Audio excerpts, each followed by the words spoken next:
Hi guys, sharing with you another vlog as a freelancer mom.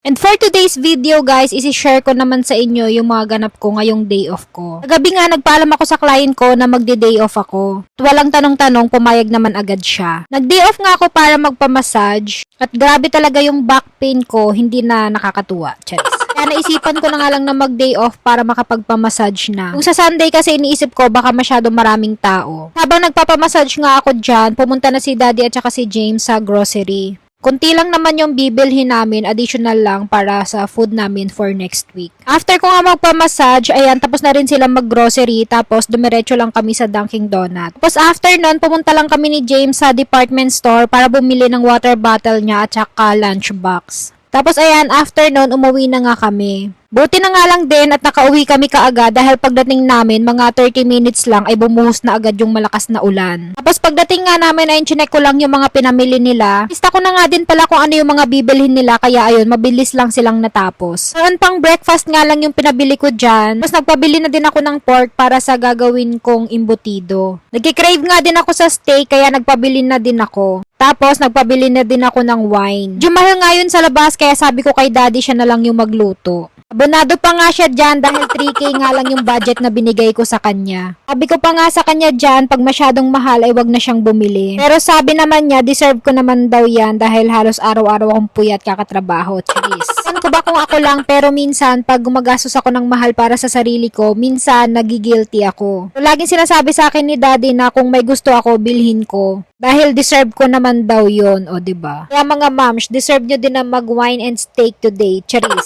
Ito na nga din yung nabili naming lunchbox ni James. Tuhan ko nga din siya dahil medyo malaki yung pouch. And 399 lang yan guys. Tapos tinanong ko nga din si James kung okay lang sa kanya na yung lumang bag pa rin niya yung gamitin niya. Okay lang naman daw sa kanya dahil hindi pa nga sira yung bag niya. Kaya sabi niya, wag na rin kaming bumili. Kaya yung lunchbox lang niya, tsaka yung water bottle yung binili namin. Yung notebook naman, sa school na din namin yun bibilhin, kaya hindi na rin kami bumili sa labas. At ayan na nga yung steak na request ko kay Daddy. In-repair na nga niya yan after ko ayusin yung mga pinamili. At ayan guys, luto na. At syempre, nagluto din siya para sa kanya at para kay James. Nag-request naman si James ng soup.